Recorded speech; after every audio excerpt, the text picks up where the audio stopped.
हाँ जी दोस्तों, आप सभी का स्वागत है हमारे ऑनलाइन मंच पे। जैसा कि पीछे आपको थंबनेल दिख रहा है कि जो आपका आरपीसी द्वारा आयोजित सेकेंड ग्रेड का जो पेपर हुआ था, जिसे वरिष्ठ अध्यापक कहा जाता है, उसके अंदर आपके जीके ग्रुप जो होता है A B C D 4 group में आपके वरिष्ठ अध्यापक भर्ती के पेपर हुए थे। और उन प्रत्येक चारों पेपर में जो प्रत्येक पहला पेपर जीके का होता है उसमें 100 क्वेश्चन आते हैं और 100 क्वेश्चन में से आपके साइकोलॉजी के 20 प्रश्न आते हैं। तो मैं यूँ कहूँ आपके चारों पेपर में 80 प्रश्न थे। तो हालांकि इस क्लास का उद्देश्य इतना ही है कि जो आपके 80 प्रश्न आए वो प्रश्न कहाँ से आए और सर हमारे पढ़ने का तरीका कहाँ से होना चाहिए, कैसे कैसे प्रश्न, उनके आंसर क्या होने चाहिए। कई बार बच्चों को क्या होता है कि विभिन्न प्लेटफॉर्म से अलग अलग प्रश्न के अलग अलग आंसर देखने को मिलते हैं। तो मैं एकदम आपको सटीक आंसर बताने वाला हूँ विद प्रूफ कि प्रश्न कहाँ से आए, कैसे आए, किस प्रकार से। हालांकि क्लास का उद्देश्य इतना है कि जो मेरे छोटे भाई या बड़े भाई जो भी आगामी वैकेंसी की जो तैयारी कर रहे हैं, चाहे अपनी आने वाली रीट मुख्य परीक्षा हो, जो आपकी अध्यापक भर्ती मुख्य परीक्षा हो, जो वरिष्ठ अध्यापक आगे वापस आपका एग्जाम है 2026 में फर्स्ट ग्रेड एग्जाम है, तो उसमें आपको हम क्या करें, यूट्यूब पे आपके लिए फ्री ऑफ कॉस्ट एक अपने क्लासेस चल रही है अपने ऑनलाइन सारथी 2.0 के प्लेटफॉर्म पे। तो हमारा ये प्रयास है कि जो हम पेड क्लास में जो कंटेंट आपको देते हैं या फिर जो आपको जिसमें आप पैसा देके कोई कोर्स खरीदे हैं, वहाँ पर जो हम आपको पढ़ाते हैं, क्लास जिस रूप से देते हैं, उस क्लास में लिखवाते हैं, उतना ही हम प्रयास करें, उतना ही आपको यूट्यूब पे कंटेंट दें। तो क्लास का उद्देश्य इतना ही है कि जो हमारा एक बैच था यहाँ पर, लाइब्रेरियन थर्ड ग्रेड का बैच था। उस लाइब्रेरियन थर्ड ग्रेड के बैच में हमने लगभग 50 घंटे में क्या कराई थी, थर्ड ग्रेड के लिए साइकोलॉजी कराई थी। और सबसे बड़ी बात यह कि उस 50 घंटे की क्लास में से जो आपके एग्जाम हुआ था सेकेंड ग्रेड के, एक प्रश्न को छोड़ के, एक प्रश्न कहता हूँ कि मैं कंटेंट में से नहीं आया क्योंकि वो कंटेंट ग्रेड थर्ड के अंदर वो सिलेबस था नहीं। एक होता है अपने भाई अधिगम का 5U उपागम, हालांकि वो 5U उपागम आपके सेकेंड ग्रेड फर्स्ट ग्रेड में आपके सिलेबस में है लेकिन थर्ड ग्रेड में है नहीं। लेकिन फिर भी जितना हमने थर्ड ग्रेड में पढ़ा है उसमें से आपके, जैसे मैं आपको ए और बी जो अपना ग्रुप हुआ था उसके पेपर का सोल्यूशन होता है 40 में से 39% अपने कंटेंट में से। तो कहने का मतलब ये कि देखो पूरी दुनिया प्रचार कर रही है तो हमने सोचा हम पीछे क्यों रहे। तो कहने का उद्देश्य इतना ही है कि थर्ड ग्रेड के कंटेंट में से आपको 40 में से 39% मिल रहे हैं। तो सोचिएगा यदि हम उस सेकेंड ग्रेड के अप्रोच के साथ या फर्स्ट ग्रेड अप्रोच के साथ आपको प्रश्न पत्र करवाएं या फिर उसी साइकोलॉजी का आपको यूट्यूब पे सोल्यूशन, तो आपको कितने प्रश्न मिल सकते हैं। तो देखिएगा प्रश्न कहाँ से आए। और इसका उद्देश्य ये था कि आगामी हम क्या करें, यूट्यूब पे एक सीरीज शुरू कर रहे हैं ताकि उसमें क्या कि आपको साइकोलॉजी यूट्यूब पे फ्री ऑफ कॉस्ट प्रत्येक चैप्टर वाइज विद एमसीक्यूज आपको करवाई जाएगी ताकि आने वाले एग्जाम में आपको एक भी प्रश्न गलत ना हो। यदि आप साइकोलॉजी पढ़ रहे हैं हरीश सर के साथ, तो ऐसी मैं उम्मीद करता हूँ, ऐसा मेरा प्रयास रहेगा कि शिक्षा मनोविज्ञान में आपका एक भी प्रश्न गलत ना हो और आपके प्रश्न करने की जो थिंकिंग होती, जो आपकी माइंड ऑफ अप्रोच होती है, उसको चेंज करना है कि सर हमें प्रश्न ये आ तो रहा लेकिन हम गलत करें, इसका ऑप्शन क्या होना चाहिए उसके ऊपर। हालांकि अब अपन देखते हैं कि प्रश्न का उत्तर क्या होना चाहिए, प्रश्न कहाँ से, उसके बारे में थोड़ा सा अपन डिस्कस कर लेते हैं, ठीक है।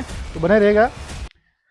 यदि मैं बात करूं जो आपका second grade group A paper हुआ था जो आपके 7 सितंबर को हुआ था, उसमें देखिएगा प्रश्न कैसे कैसे है, उनके आंसर क्या रहना चाहिए। देखिएगा जो आपका पहला प्रश्न है, और पहला प्रश्न क्या कह रहा है कि शिक्षा मनोविज्ञान के क्षेत्र को विभिन्न श्रेणियों में अपन बांटते हैं, जिसके अंदर एक आता है वृद्धि और विकास। ये आपके किसको अपन क्लासिफिकेशन करते हैं। देखो जब अपनी पहली क्लास होती तो मैंने आपको यही कहा था कि अपन जब शिक्षा मनोविज्ञान पढ़ते हैं तो मुख्य रूप से शिक्षा है जो आपकी त्रिमुखी होती है, जिसमें शिक्षक शिक्षार्थी और शिक्षार्थी क्या करता है, अपने पाठ्यक्रम को लेकर विभिन्न विषय वस्तु के मध्य अंतःक्रिया करता है। आपको अच्छे से कहा था, लेकिन मैंने ये आपको ये भी कहा था क्लास के अंदर कि शिक्षक और शिक्षार्थी के मध्य जो अंतःक्रिया होती है तो कम से कम शिक्षार्थी जो आपका अधिगम करता होता है। देखो शिक्षार्थी के 4 से 5 प्रकार के नाम है। एक आपका होता है शिक्षार्थी, एक इसी को अपन बोलते हैं अधिगम करता, एक अपन इसी को ही बोलते हैं बालक, और एक अपन इसी को ही बोलते हैं बच्चा। और इंग्लिश में इसको एक ही वर्ड होता है आपका चाइल्ड, या फिर इसको बोलते हैं लर्नर, मतलब सीखने वाला, है ना। तो मैंने कहा था कि बच्चे की वृद्धि और विकास होगी तभी बच्चा सही ढंग से अधिगम कर पाएगा, ये अपने बाल विकास का पूर्ण रूप से अनुपालन कर पाएगा, ठीक है। तो यही प्रश्न कह रहा है किस में करेंगे, तो अपना जो अधिगम करता होता है, सीखने वाला बच्चा होता है। यही मैंने क्लास में लिखाया था कि मैंने एक मैंने लिखा था कि वातावरण जो होता है, वातावरण ये आपके शिक्षक या फिर आपकी जो सीखने की परिस्थिति इससे रिलेटेड है। लेकिन मैंने आपको ये भी कहा था जब बच्चे को अपन सीखते हैं, त्रिमुखी प्रक्रिया होती है, उसमें जो बच्चे का विकास होता है वो बच्चे से होता है, किससे, आपके अधिगम कतस होता है। और ये आपके सामने स्क्रीनशॉट ले रखा है, इसको अच्छे से देखिएगा। वही एमसीक्यूज है जो एमसीक्यूज यहाँ पे आया हुआ, थोड़ी सी लैंग्वेज चेंज है, ठीक है। अगला क्वेश्चन देखिएगा। अगला क्वेश्चन कह रहा है कि निम्नलिखित में से किस क्षेत्र में शिक्षा मनोविज्ञान का महत्व स्पष्ट दे रहा है। और मैंने आपको यही लिखवाया था कि पहले बच्चों की व्यक्तिगत विभिन्नता को जांचने में, बच्चे के करेक्टर निर्माण में, उपयोगी पाठ्यक्रम के निर्माण में, बाल विकास का ज्ञान प्राप्त करने में, विद्यार्थियों के सर्वांगीण विकास में, विद्यार्थियों की समस्या जानने में। यही प्रश्न आ गया देखो, शिक्षण विधि पहचानने में, व्यक्तिगत विभिन्नता, बच्चे की विशेषताओं जानने में, पाठ्यक्रम निर्माण, अर्थात ABCD आपके चारों सही है। और यही प्रश्न वो आपको देखो, इस प्रश्नों की मैं आपका व्याख्यात्मक हल तो नहीं करा पाऊंगा। यदि इन प्रश्नों की मैं आपको व्याख्यात्मक हल कराने लगूंगा तो क्लास आपकी चलेगी 1.5 से 2 घंटा, क्योंकि 40 प्रश्न है तो बहुत इंपॉर्टेंट प्रश्न है, प्रत्येक प्रश्न के आंतरिक भाग में जाना पड़ता है। तो हमारे कहने का उद्देश्य यही है कि आपको यूट्यूब पे फ्री ऑफ कॉस्ट में हम क्लासेस लेके आ रहे हैं, ठीक है। तो उसको अच्छे से देखिएगा। और प्रूफ ये बता रहे हैं क्योंकि पूरा मार्केट लेके चल रहा है तो हम पीछे क्यों रहे, कहने का मतलब ये है ना। बाकी हमारा कोई प्रचार करने का वैसा कुछ उद्देश्य नहीं है, इतना ही कहना है कि जो भाई बंधु तैयारी कर रहे हैं उनको हम फ्री ऑफ कॉस्ट यूट्यूब पे आपको मैटर आपको प्रोवाइड करवा रहे हैं, ठीक है। अगला क्वेश्चन देखिएगा। अगला क्वेश्चन है कि कोलबर्ग के नैतिक विकास सिद्धांत के अनुसार आत्मपूर्वक पारस्परिकता, अर्थात बच्चा कई बार क्या कहता है, यदि तू ये काम मेरे साथ करेगा तो मैं भी वैसा करूं। अपन कई बार कहते तू मेरे लिए काम कर, तो बच्चा कहता है आप भी मेरे लिए काम करो। वो होती है आपकी साधनात्मक सापेक्षवादी उन्मुक्ता वाली अवस्था। और ये मैंने आपको पढ़ाया था, जो बच्चे की पक्ष या फिर उत्तर परंपरागत अवस्था होती कोलबर्ग, उसको अच्छे से पढ़ाया था कि सामाजिक समझौते। इसमें बच्चा क्या करता है, लोगों के कल्याण या फिर जितना आप बच्चे में करो उतना ही बच्चा आपके साथ करेगा, ठीक है। अगला क्वेश्चन देखिए आप। अगला कह रहा है कि जो मूर्त संक्रियात्मक अवस्था होती है वो मूर्त तर्क तब तक संभव होता है जब बालक संक्रिया का बोध करता है। और मैंने अच्छे से कहा था कि देखो इसमें बच्चा क्या करता है, मूर्त संक्रिया अवस्था, बच्चा तार्किक चिंतन प्रारंभ करता है। तार्किक का मतलब क्या होता है और किसके प्रति करता है, मूर्त वस्तुओं के प्रति करा। यही चीज कह रहा है कि मूर्त तब तक संभव होता है जब बालक संक्रिया का बोध करता है, ठीक है। और मैंने अच्छे से कहा था कि संक्रिया क्या होता है, एक विचार को दूसरे विचार में स्थानांतरित करता है। यही कहा था, अंतर करना, सही गलत अनुचित करना। और मैंने लिखा था इसमें बच्चों में उत्क्रमणशीलता अवस्था पाई जाती है जिसमें बच्चा संरक्षण, संबंध और क्लासिफिकेशन करता है। यही चीजें कर रहा है कि ट्रांसफर कर रहा है। तो आपके ए और आर दोनों सही है। Option number 4 is the correct answer. अगला क्वेश्चन देखिएगा। अगला कह रहा है कि पियाजे के अनुसार संज्ञानात्मक विकास की किस अवस्था में बालकों में भाषा का विकास ठीक रूप से प्रारंभ हो जाता है। तो मैंने आपको जो जीन पियाजे की तीसरी अवस्था थी, स्थूल या मूर्त संक्रियात्मक अवस्था, उसमें मैंने क्या लिखाया था, इस समय बच्चा क्या कर लेता है, इस समय बच्चा तार्किक चिंतन प्रारंभ कर लेता है, ठीक है। लेकिन इससे पहले जो बच्चे की अवस्था होती है पूर्व संक्रियात्मक अवस्था, प्री कन्वेंशनल, जब बच्चा 2 से 7 वर्ष का होता है, इसमें ही अपन 2 प्रकार की अवस्थाओं में बांटते हैं। इस समय बच्चा क्या करता है, अपनी भाषा को सीखना प्रारंभ कर लेता है, ठीक है। तो ये भी आपको अच्छे से दे रखा है। अगला क्वेश्चन देखिएगा आप।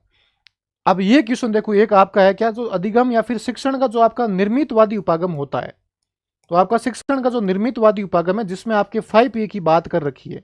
तो यदि मैं निर्मितवादी की बात करूं तो ये आपके 3rd ग्रेड के सिलेबस में शामिल नहीं था। जो आपका 3rd ग्रेड लाइब्रेरियन एग्जाम था इसके सिलेबस में ये शामिल नहीं था।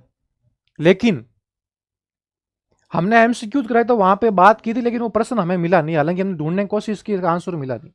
तो कहने का मतलब ये कि ये जो हालांकि 3rd ग्रेड था, एक प्रश्न, ये सिंगल प्रश्न है जो हमारे कंटेंट मतलब जो 3rd ग्रेड का बेस था उसमें से नहीं आया। हालांकि हमने 2nd ग्रेड में दिया है, लेकिन हमारा कहने का उद्देश्य था कि जो पेड कोर्स था 3rd ग्रेड का उसमें से ये प्रश्न नहीं आया, ठीक है। तो जो शिक्षक का 5P निर्मितवादी, उसमें क्या कह रहा है कि बच्चे को मानसिक तत्परता हेतु अनुदेशन कार्य पर केंद्रित समस्यात्मक परिस्थिति का नाटकरण करना। देखो क्या होता है, जब शिक्षक क्लास के अंदर आता है तो सबसे क्लास मतलब क्या करता है, शिक्षक अधिगम परिस्थिति को उत्पन्न करता है ताकि बच्चे शिक्षक के साथ जुड़े। तो कई बार शिक्षक ऐसा कंटेंट, ऐसा चैप्टर पढ़ा रहा होता है तो शिक्षक उसमें क्या करता है, नाटक करता है, उदाहरण प्रस्तुत करता है। क्यों करता है, ताकि बच्चा उसके साथ एंगेज हो जाए, या फिर बच्चा उनके साथ क्या हो जाए, बच्चा उसके साथ जुड़ाव कर ले, या फिर संलग्न रूप से बच्चा उसके शिक्षण प्रक्रिया में भाग ले ले, ठीक है। इसलिए आपका क्या हो जाएगा, option number B is the correct answer. अगला देखिएगा कि निम्नलिखित में से कौन व्यक्तित्व के जैव शारीरिक उपागमों से संबंधित नहीं है। अर्थात जो आपके शारीरिक संरचना पर बात करता है अपने भाई किसकी बारे में, व्यक्तित्व के। तो अपन लोगों ने अच्छा कहा था कि हिपोक्रेटस है, उसने सबसे पहले आपके व्यक्तित्व किया था वर्गीकरण किसके आधार पर, बच्चों के स्वभाव के आधार पर किया था। और इसी का आगे विकास करने वाला कौन था, गैलन था। सेल्डन ने दिया, और सेल्डन और क्रेचमर भी किसका था, आपके जैव शारीरिक था, ठीक है। लेकिन मैंने यहाँ पे क्या लिखा कि ऑलपोर्ट के अनुसार सील गुण, ठीक है। लेकिन ऑलपोर्ट किसके अनुसार बात करता है, ऑलपोर्ट आपके ट्रीट के अनुसार करता है, सील गुण करता है। सील गुण क्या करता है, व्यक्ति के व्यक्तित्व की विशेषता होती है जिससे व्यक्ति के शारीरिक कंडीशन से कोई मतलब नहीं होता है। तो इसका आपका आंसर के ऑप्शन नंबर क्या हो जाएगा, ऑलपोर्ट हो जाएगा, ठीक है। अगला प्रश्न देखिए भाई। अल्बर्ट बांडुरा ने किस अध्ययन में पाया कि अधिगम वास्तविक प्रदर्शन के बिना भी हो सकता है। देखो क्या होता है, वास्तविक प्रदर्शन का मतलब क्या होता है कि जब तक आप किसी चीज का प्रदर्शन मत करो। अधिगम मतलब होता है सीखना। सीखना क्या होता है, अपन कई बार देखते हैं अल्बर्ट बांडुरा ने क्या कहा था कि बच्चा मॉडलिंग का उपयोग करता है। मॉडलिंग में क्या होता है, बच्चा एक विषय वस्तु को देखता है, उसको देखकर सीखता है। अर्थात दूसरों के क्रियाकलाप देखकर उसके अनुसार खुद को ढालता है। और यही मैंने लिखा था कि मॉडलिंग क्या होता है, कोई भी बालक दूसरों के व्यवहार को प्रक्षेपण करते हुए स्वयं पर अपनाना क्या कहलाता है, मॉडलिंग। इसको कहते हैं प्रक्षेपणीय व्यवहार, जिसमें कहा था कि दूसरे गुणों को देख कर ही सीखना, अतः प्रदर्शन नहीं करना, किसी प्रकार को शो ऑफ नहीं करना, लेकिन उसको देखकर सीखना। देने वाला कौन था, आपके अल्बर्ट बंडलर था। इसका सिद्धांत का क्या नाम था, मैंने ये लिखा था कि सोशल लर्निंग सिद्धांत, जिसे अपन कहते हैं संज्ञानात्मक सामाजिक का सिद्धांत। क्या कहते हैं, संज्ञानात्मक अधिगम सिद्धांत। ठीक है, अगला प्रश्न देखिए। अगला कह रहा कौन सा कथन अधिगम के बारे में सही है। मैंने एक ही डेफिनेशन लिखी कि अपने पूर्व ज्ञान, अभ्यास व प्रशिक्षण के माध्यम से अपने व्यवहार में स्थायी परिवर्तन क्या कहलाता है, अधिगम कहलाता है। और यही आपके लाइन छप गई कि अधिगम से तात्पर्य उन परिवर्तनों से जो अभ्यास व या फिर अनुभवों के फलस्वरूप होता है। इसलिए option number 1 is the correct answer. अगला क्वेश्चन देखिएगा। मतलब आपके प्रत्येक चैप्टर के प्रत्येक लाइन की आपके साथ यहाँ पे क्या कर रखी, स्क्रीनशॉट आपको पेश करेगा कि प्रश्न कहाँ से आया, लैंग्वेज भी क्या थी। अगला प्रश्न कह रहा है कि विद्यार्थियों को अपनी समस्या के संबंध में जो भी बच्चा परिकल्पना करता है और वो आपके स्टर्नबर्ग के त्रितंत्रीय बुद्धि सिद्धांत में किस घटक में आता है। तो मैंने कहा था कि स्टर्नबर्ग के मुख्य रूप से त्रिघटक सिद्धांत में आपकी 3 प्रकार चीजें होती। पहला होता है घटकीय, दूसरा होता है अनुभवजन्य या फिर क्रिएटिविटी बुद्धि। ठीक है, इसमें तीसरा हमने लिया, इसमें था मेगा घटक। उसमें क्या करता है, उसमें बच्चा अपनी विभिन्न प्रकार की समस्याओं क्या कर परिकल्पना करता है। इसमें मेटाप रूप से बच्चा सोचता है कि मैंने मानसिक संक्रिया क्या है, किस प्रकार से है, क्या चीज होनी चाहिए, इसके बारे में अच्छे से अपन लोगों ने डिस्कस करा। अगर आपका option number 1 is the correct answer होगा। अगला क्वेश्चन देखिएगा। एक शिक्षक कक्षा में देखता है कि एक बच्चा स्थानिक बुद्धि का मतलब होता है बच्चे की सृजनशीलता से। भाई स्थानिक बुद्धि कौन होगा, जो बच्चा विभिन्न प्रकार की क्रिएटिविटी, जैसे कोई आपका मूर्तिकार है या फिर आपका कोई शिल्पकार है या फिर आपका कोई चित्रकार है, उसमें कौन सी, उसमें आपकी स्थानिक बुद्धि होती है। क्यों होती है, वो विभिन्न प्रकार की स्थान विशेष की भूमिका को समझकर, उसके पृष्ठभूमि को समझ विभिन्न प्रकार की चीजों का उत्पादन करता है। ठीक है, कई बार अपन देखते हैं जो राजस्थान के पश्चिमी राजस्थान का किसान है तो अपने उसी इलाके में अच्छी फसल को बो पाएगा। यदि उसी पश्चिमी राजस्थान किसान को कहीं पूर्वी राजस्थान भेजे तो वहां पर वो फसल का सही ढंग से नियोजन नहीं कर पाए। क्यों, क्योंकि उसमें स्थानिक बुद्धि नहीं है। स्थानिक बुद्धि उसको पश्चिमी राजस्थान की है।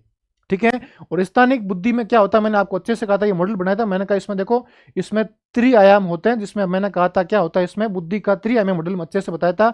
इस बुद्धि में बच्चा किस प्रकार से अपने क्रिएटिविटी का उपयोग कर अपसारी चिंतन का प्रयोग करते हैं। और यही आपके प्रश्न आ गया कि त्रिआयामी मॉडल का अभिकल्पन। और मैंने अच्छे से क्लास में इसको अच्छे से समझाया था, बस विथ आपके डायग्राम बना के। ठीक है, और ये अच्छे से कहा था कि बुद्धि संरचना मॉडल इसका नाम, जिसमें बच्चे के त्रिआयाम होते हैं। ठीक है, अगला प्रश्न देखिए आप। अगला प्रश्न है कि 16 पीए प्रश्नावली के संदर्भ निम्नलिखित में से कौन सा कथन सही नहीं है। अच्छा प्रश्न है। देखो मैंने आपको यहां लिखाया था कि कैटल के अनुसार 16 शील गुण। ठीक है, तो पहली बात तो ये शील गुण पर बिल्कुल बात सही है।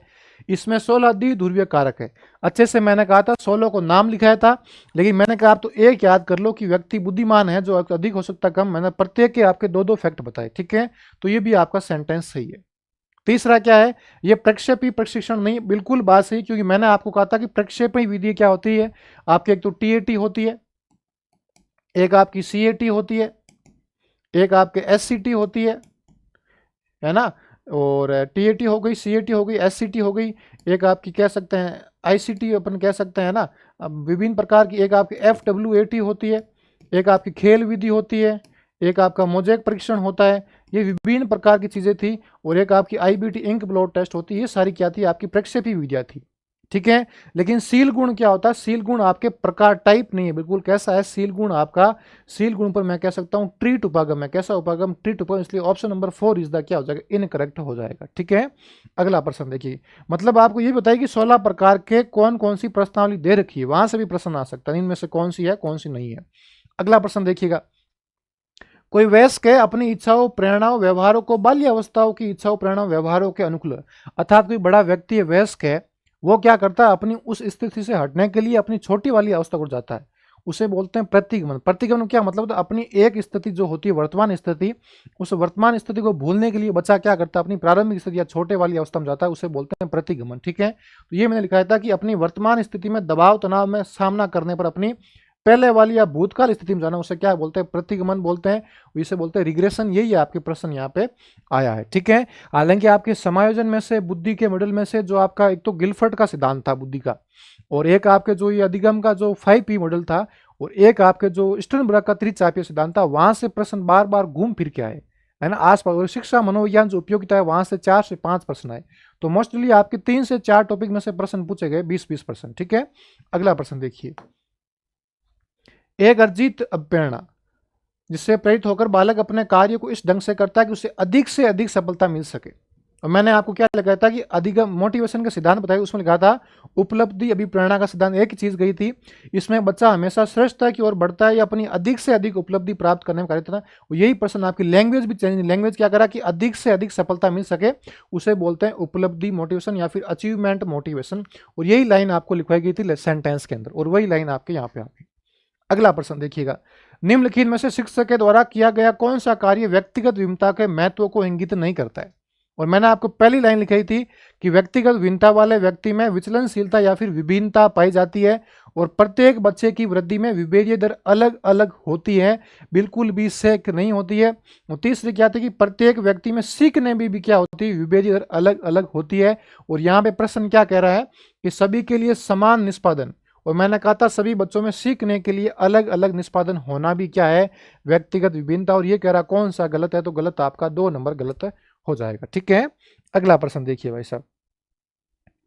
अगला प्रश्न है कि पीयूष के पास दूसरों की भावनाओं को प्रतिबंधित करने का कौशल है, वो क्या कहलाता है, संवेगात्मक बुद्धि का घटक। और मैंने संवेगात्मक बुद्धि के घटक के 3 मॉडल बताए थे। एक तो था आपका एबिलिटी मॉडल, जिसे कहते हैं योग्यता प्रतिमान। एक आपका था ट्रीट या जिसे बोलते हैं गुण आधारित। एक आपका था मिश्रित मॉडल। जो पहला मॉडल है उसे बोलते हैं योग्यता या फिर एबिलिटी। उसमें जॉन मेयर क्या कहता है कि दूसरों की भावनाओं को जानना, समझना, उसका उचित प्रबंधन करना कौन सी बुद्धि कहलाती है, अंतर व्यक्तिक बुद्धि या फिर इंटरपर्सनल इंटेलिजेंस कहलाती है। और यही आपकी कहलाती है कौन सी, अंतर व्यक्तिक बुद्धि, जिसे कहते हैं इंटरपर्सनल मैनेजमेंट। ठीक है, देखिएगा प्रश्न आपके यहीं से छप रहे हैं जो हमने क्लास के अंदर नोट्स में लिखाया था। मतलब लैंग्वेज भी आपकी चेंज नहीं थी, आपने सही ढंग से पढ़ा है। तो अगला क्वेश्चन देखिएगा। अगला क्वेश्चन क्या है कि कीर्ति हमेशा बैडमिंटन खेलने में उत्साह महसूस करती है, वो चुनौतियों का सामना करती है। वह एक टूर्नामेंट में भाग ले रही थी, किंतु जैसे ही उसने खेलना शुरू किया उसके बाएं पैर में चोट लग गई, लेकिन दर्द और परेशानी के बावजूद वो खेल खत्म करने में कामयाब रही और जीत गई। हमने क्या लिखा था कि मोटिवेशन 2 प्रकार का होता है। पहला होता है आंतरिक मोटिवेशन, जिसे कहते हैं इंटरनल मोटिवेशन। इसमें लिखा था कि व्यक्ति खुद के अंदर से प्रेरित होकर लक्ष्य को करता है, और ये क्या, ये अपने आप में अंत है। अपने आप में अंत क्या होता है, इसमें व्यक्ति आत्म सिद्धि की प्राप्ति कर लेता है, अपना जो टारगेट होता है अपने साध्य को प्राप्त कर लेता है। और इसमें क्या होता है कि ये मैच जीत जाती है, और किसी भी व्यक्ति द्वारा अपना जीत हासिल क्या करना अपने आप में अंत है।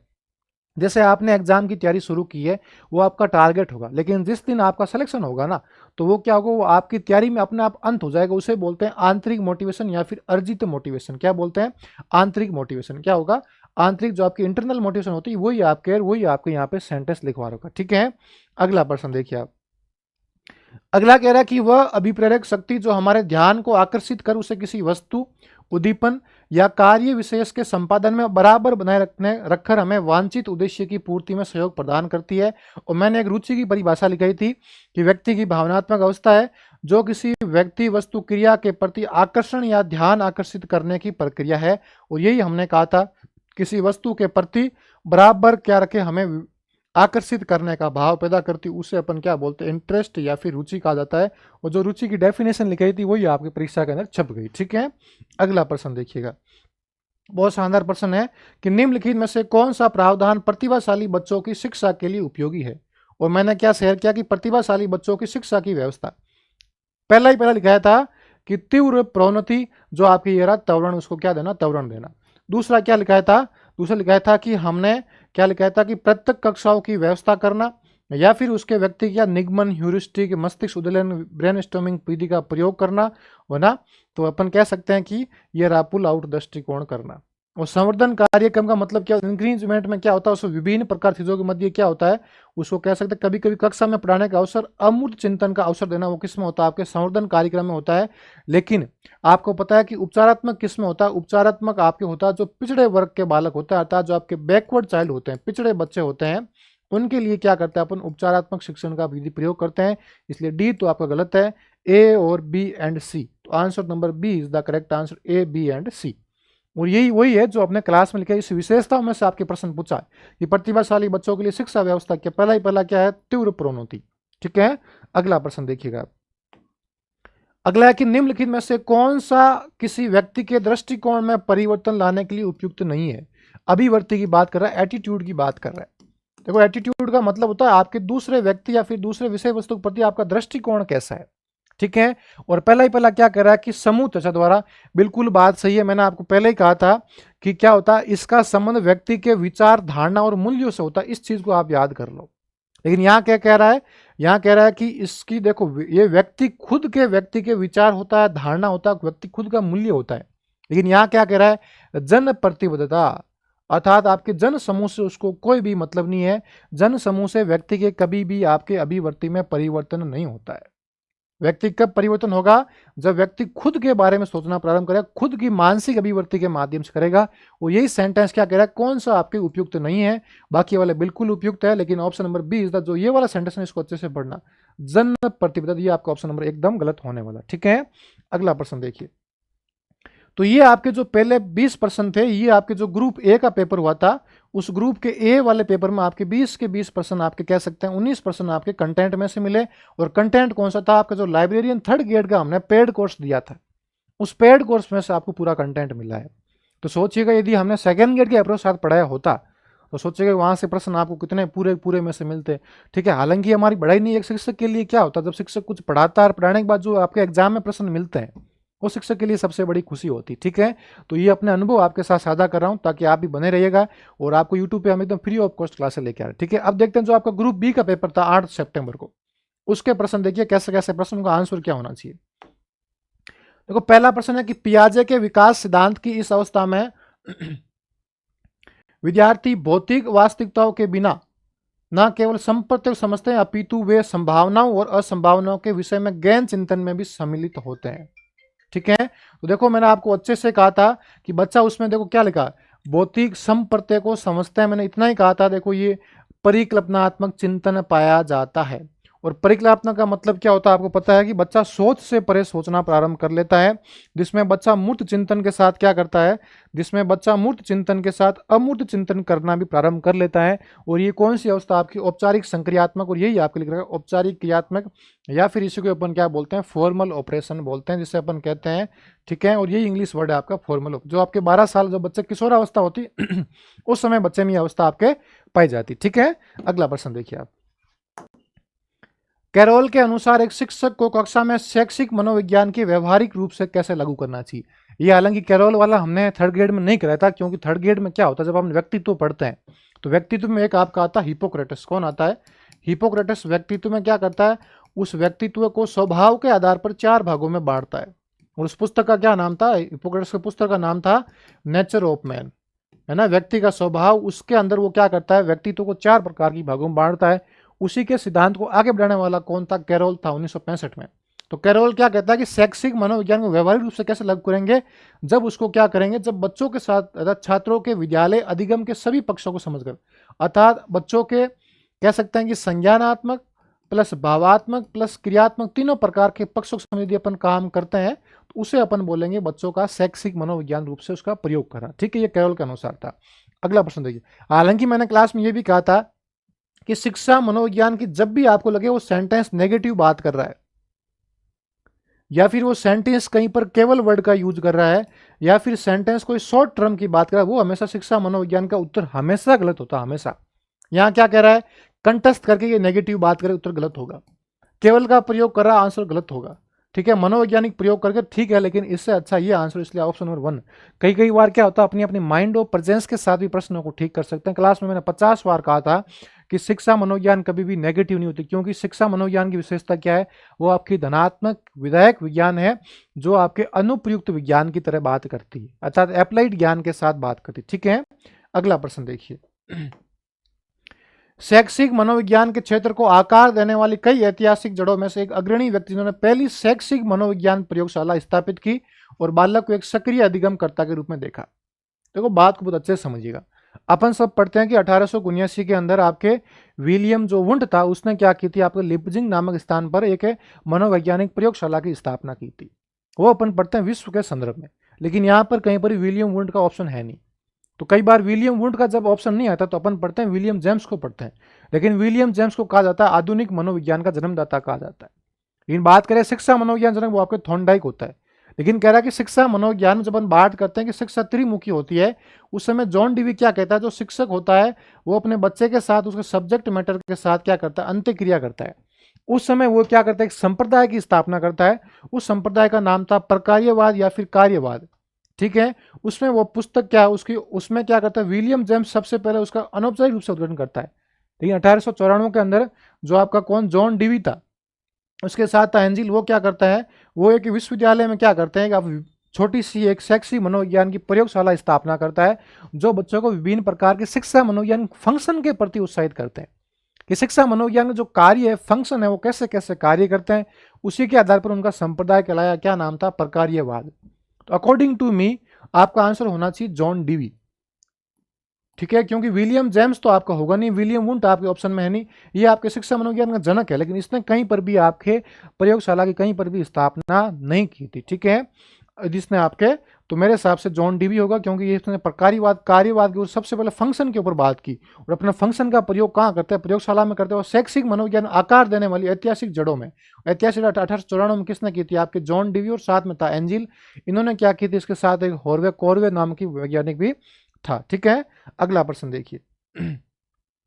अगला प्रश्न है कि विकास के पैटर्न को समझने के लिए निम्नलिखित में से कौन सा कथन या तथ्य आवश्यक नहीं है। देखो, जब मैंने विकास के आपके विभिन्न प्रकार के नियम पढ़ाए थे, है ना, विकास के व्यक्तिगत विभिन्नता का नियम, विकास के विभिन्न अपने कह सकते हैं निश्चित दिशा का नियम है, विकास के प्रत्येक अपने अवस्था के अपने अपने खतरे होते हैं ना, विकास का विकास कह सकते हैं मस्तकोन्मुखी होता है, निकट से दूर की ओर होता है, अलग अलग पढ़ा था। उसमें हमने ये भी पढ़ा था कि व्यक्तिगत विभिन्नता को नियम पढ़ाता है विकास के अंदर, अर्थात प्रत्येक व्यक्ति समान नहीं होता है, प्रत्येक व्यक्ति में विकास की दर अलग अलग होती है। अर्थात चाहे कभी बार देखते हैं जितने बच्चे आप एक साथ 4 बच्चे पैदा करो, लेकिन चारों बच्चों में व्यक्तिगत विभिन्नता, बच्चों में विकास अलग होगी। यही कह रहा है कि कौन सा सही नहीं है, तो सभी व्यक्ति समान नहीं होती। मैंने कहा था सभी व्यक्तियों में क्या होता है, व्यक्तिगत विभिन्नता और नियम का फॉलो होता है, इसलिए प्रतिभाशाली अलग होगा, सभी प्रकार के अलग अलग हो, इसलिए option number 1 is the correct answer. अगला क्वेश्चन देखिएगा। अगला, निम्नलिखित में से कौन सा कथन रचनावादी शिक्षण अधिगम प्रक्रिया से संबंधित नहीं है। और मैंने जब पढ़ाया था रचनावादी, उसमें मैंने कहा था निर्मितवादी के अंदर कि बच्चा इसके अंदर अपना ज्ञान का निर्माण खुद करता है, बच्चा अपना इसमें ज्ञान का निर्माण खुद करता है, जिसमें बच्चा खुद अपने ज्ञान की संरचना करता है, जिसमें शिक्षक की भूमिका क्या होती है, जिसमें शिक्षक की भूमिका आपके मार्गदर्शक, सुविधा प्रदाता, सहज करता, सरल करता, ज्ञान प्रदर्शक, पथ प्रदर्शक, सुगम करता की होती है। इसमें पहली लाइन मैंने क्या लिखाई थी कि ये प्रक्रिया छात्र केंद्रित प्रक्रिया है, लेकिन ये कह रहा कौन सा गलत है, तो ये कह रहा रचनावाद शिक्षक केंद्रित नहीं है। कैसी प्रक्रिया है, ये आपकी छात्र केंद्रित प्रक्रिया है।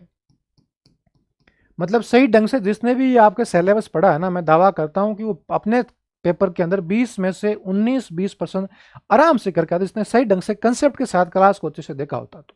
ठीक है, अगला प्रश्न देखिए आप।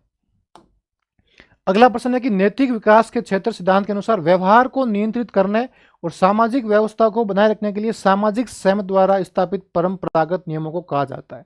मैंने एक ही लाइन लिखाई थी कि परंपरागत स्तर में क्या होता है कि तर्क व चिंतन का आधार क्या होता है, सामाजिक नियम, कानून, मापदंड को मानकर नैतिकता का पालन करना, उसे कहते हैं सामाजिक परंपरागत तर्क कहते हैं, सोशल, है ना, कन्वेंशनल स्टेट या फिर कन्वेंशनल रीजनिंग कहा जाता है।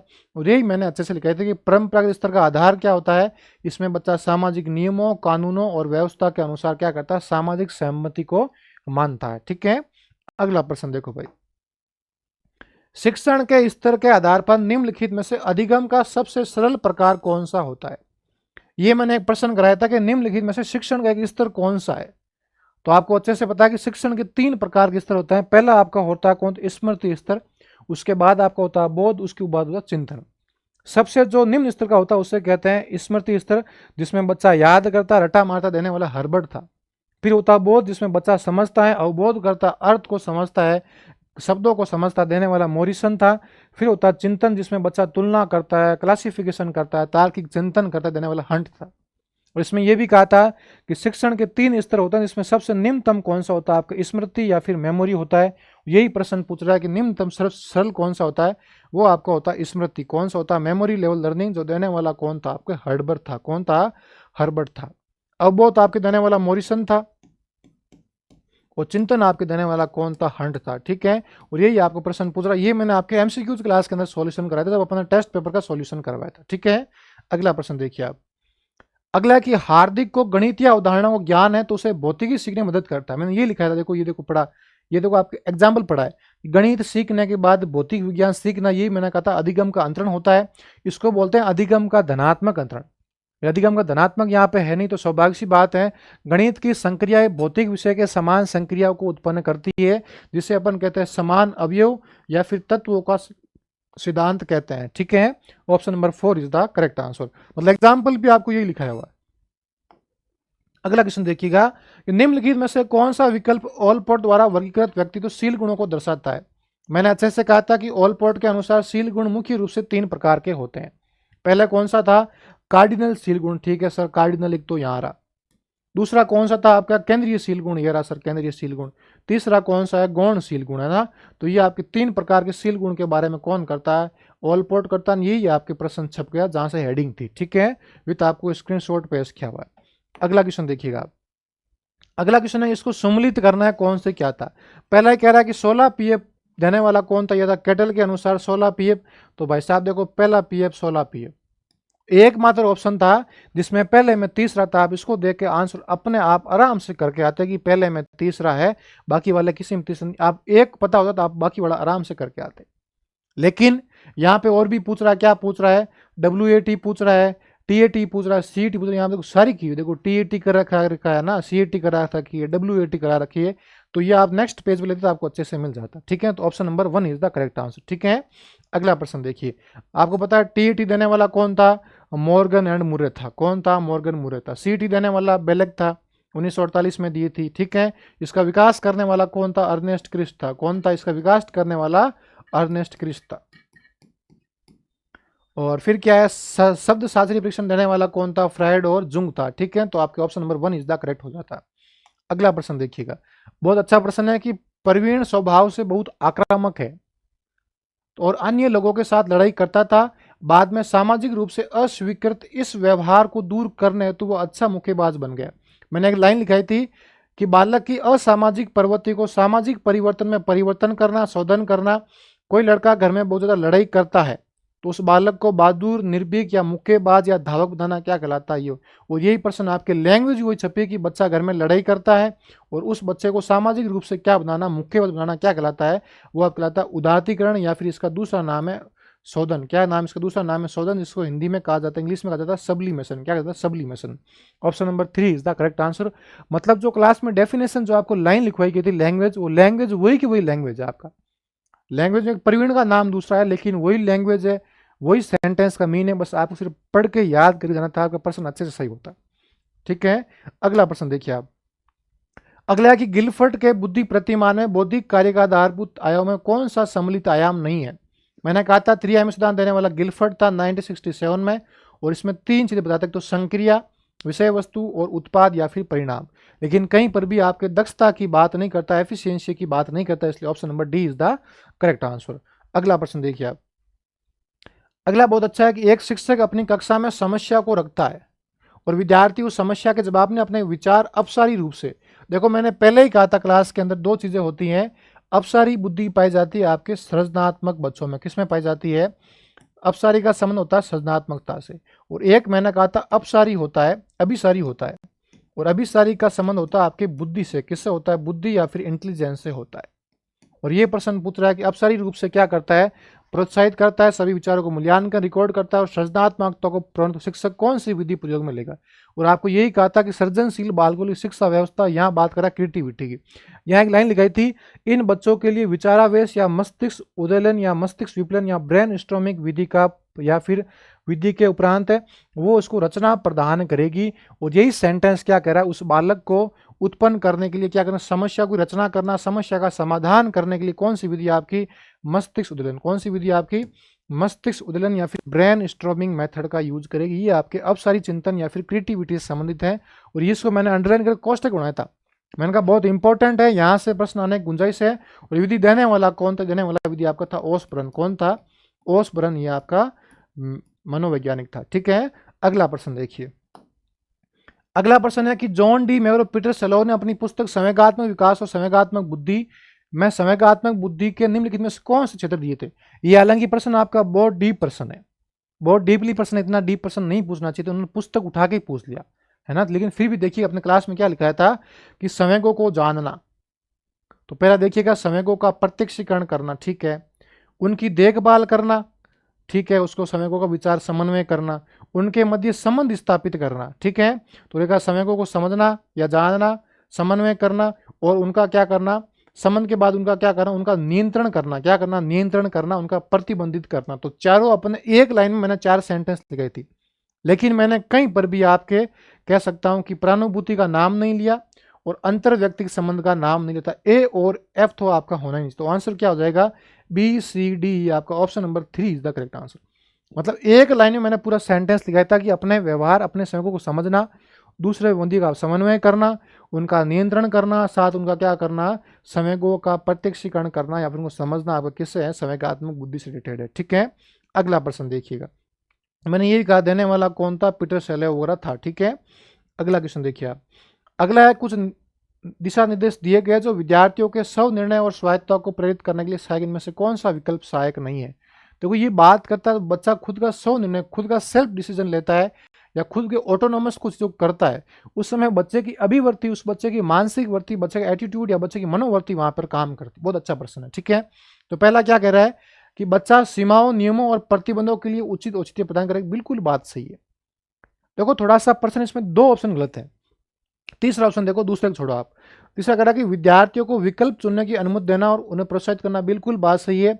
यदि आपने बच्चों के विभिन्न प्रकार चीजों के मध्य बच्चे की आपने मानसिक प्रक्रिया को सुना, समझा, तो बच्चा कुंठित नहीं होगा, बच्चा अवसादग्रस्त नहीं, बात सही है। लेकिन फिर क्या है कि विद्यार्थियों के विकल्पों के परिणामों के लिए शिक्षक को उत्तर दे। देखो कई बार क्या होता है, विद्यार्थी कई बार आंसर देता है, हो सकता है विद्यार्थी क्या मानसिक प्रवृत्ति से पढ़ के आए। मान के चलो मैं कहता हूं कि मैंने आपको क्लास में पूरी शिक्षा मनोविज्ञान पढ़ी थी, मेरे कंटेंट में से 20 आपके प्रश्न पत्र पेपर में आए थे, या फिर आपके सेकंड ग्रेड 4 जीके पेपर हुए थे, उसमें 80% आपके साइकोलॉजी में से आए थे और 79% अपने कंटेंट में से जो हमने थर्ड ग्रेड के लिए पढ़ाया था। यदि सेकंड ग्रेड पढ़ाया था तो मैं दावा करता हूँ आपके 80 में से 80% अपने कंटेंट में से होते। लेकिन ऐसा हमने नहीं कह रहा हूँ। लेकिन आप कहते हो सर मेरा प्रश्न गलत हुआ इसलिए हरीश सर ने गलत पढ़ाया। अरे हरीश सर ने तो सही पढ़ा लेकिन आपने गलत किया है, तो शिक्षक को दोष देना कहीं ना कहीं बात गलत होती है। लेकिन बच्चे की नकारात्मक भावना को स्वीकार तो आप करो, बच्चा क्या कहता है, लेकिन उसको मान्यता प्रदान मत करो। उस बच्चे को देख बेटा जो तू सोच रहा है तुम गलत सोच रहा है, ठीक है, तेरे मन में नेगेटिविटी अप्रोच है या एटीट्यूड है, उसको मैं सुन के उसको एक्सचेंज करने का भाव पैदा करूंगा, ना कि उसको मान्यता प्रदान करूंगा। इसलिए आपका ऑप्शन नंबर 2 भी गलत होगा, ऑप्शन नंबर 4 भी गलत होगा। आरपीसी पे डिपेंड करता है वो चीज़ क्या मानते हो सकता, प्रश्न आपका डिलीट भी हो सकता है, ठीक है। अगला प्रश्न देखिए आप, अगला क्वेश्चन है कि आंतरिक मोटिवेशन का कौन सा घटक गर्व और सफलता की भावना को पैदा करता है। देखो मैंने अच्छे से कहा था कि बच्चा गर्व और सफलता कब करेगा, जब बच्चा अपने आप कार्य करता है, अपने सेल्फ मोटिवेशन के माध्यम से करता है। और बच्चा कब करेगा, जब बच्चा किसी काम को क्या करता है, जब किसी काम को प्राप्त करता है। और अपना काम को प्राप्त कब करेगा, जब बच्चा किसी काम में निपुण होगा, क्या होगा, और जब बच्चा किसी विषय वस्तु के प्रति निपुणता का भाव पैदा कर लेता है, उसमें बच्चा क्या कर लेता है, गर्व और सफलता की भावना को पैदा कर लेता है, ठीक है। अगला प्रश्न देखिए आप, अगला प्रश्न है कौन सा तथ्य ऐसा है जो निम्न कक्षा में व्यक्तिगत भिन्नताओं के प्रभावी कार्यान्वयन हेतु सावधानी की आवश्यकता है। अच्छा प्रश्न, देखो व्यक्तिगत भिन्नता की बात करता है, क्या कह रहा है, शिक्षक को कक्षा में व्यक्तिगत भिन्नताओं के बारे में अपेक्षित ज्ञान होना चाहिए, बिल्कुल होना चाहिए। सभी विद्यार्थियों को एक विशिष्ट प्रकार की शिक्षण विधि से लाभ नहीं मिल सकता, बिल्कुल बात है, क्योंकि प्रत्येक विद्यार्थी की मानसिक स्तर अलग अलग है, इसलिए एक विधि के माध्यम से अपने सभी बच्चे को नहीं पढ़ा सकते। हो सकता है जो मैं ब्रेन स्टॉर्मिंग विधि का यूज कर रहा हूँ, तो हो सकता है वो मैं छोटे बच्चे को नहीं पढ़ा पाऊँ, यूज नहीं कर पाता हूँ। फिर क्या है, पूर्ण रूप से समान दक्षता प्राप्त करने की अपेक्षा करना। मैंने एक लाइन लिखाई थी कि प्रत्येक कक्षा के अंदर सीखने में भी क्या होती है, विभेद अलग अलग सीखने की दर या उसमें विचलनशीलता पाई जाती है। ये कह रहा समान दक्षता नहीं होती। मैंने कहा था क्लास में सीखने की दर अलग अलग होती है, इसलिए option number C is the incorrect, या 3 नंबर आंसर आपका गलत हो जाएगा, ठीक है। यही लाइन मैंने आपके 3 नंबर पॉइंट पर लिखाई थी। अगला प्रश्न देखिएगा, निम्नलिखित में से कौन सी उपचारात्मक तकनीक उपचारियों या उपचारियों में सुधार के लिए उपयोग की जाती है। मैंने पहले क्या कहा था, इन बच्चों के लिए निदान और उपचार करना, और यही कहलाती है आपकी मनोगैतिक विधि कहलाती है। फिर क्या है, संवर्धन कार्यक्रम। अपन ने पढ़ा था कि संवर्धन कार्यक्रम किसके लिए करते हैं, अपन प्रतिभाशाली बच्चों के लिए करते हैं, आपको अच्छे से कहा, जिसमें बच्चों को तीव्र प्रोन्नति का प्रयोग करते हैं, जिसमें बच्चों को विभिन्न प्रकार के अपसारी चिंतन वाले या फिर विभिन्न प्रकार के अलग अलग कार्यों को प्रेजेंस किया जाता है। फिर क्या पढ़ाया था? पुनर्वास विधि। पुनर्वास विधि में बच्चों के उपचार किया जाता है। व्यवहारात्मक विधि अच्छे से लिखाया था, बच्चों का उचित निर्देशन करना, परामर्श करना। परामर्श किस में होगा? पुनर्वास में होगा। व्यक्तिगत ध्यान होगा बच्चे की व्यवहारात्मक विधि में, इसलिए आपका ऑप्शन नंबर बी नहीं है तो ए सी डी कौन सा होगा? Option number A C D, option number B is the correct answer हो जाएगा। अगला प्रश्न देखिए आप। अगला है कि संबंधों की अनुभूति और प्रतीकों व विचारों को पुनर्संचित करना जैसी प्रक्रिया को अभिक्षमता के किन घटकों में कहते हैं? आपको अच्छे से कहा था कि इसमें व्यक्ति समस्या समाधान सूचनाओं का विश्लेषण करता है, साथ में अनुभवों और प्रतीकों के माध्यम से क्या करता है? अपनी प्रक्रिया की अभिक्षमता में करता है, वो कहलाता है बच्चे का बौद्धिक घटक। क्या कहलाता है? बौद्धिक घटक कहलाता है। अब इसको यदि मैं आपको एक्सप्लेन करूंगा तो बहुत टाइम लग जाएगा, मैं तो आपको आंसर बता रहा हूं ताकि आपको आपको दिक्कत की बात ना हो। अब वो आंसर क्या क्या होने चाहिए, कैसे कैसे होने चाहिए, उसके बारे में अपन लोग थोड़ा सा डिस्कस कर लेते हैं, ठीक है। अगला प्रश्न देखिएगा।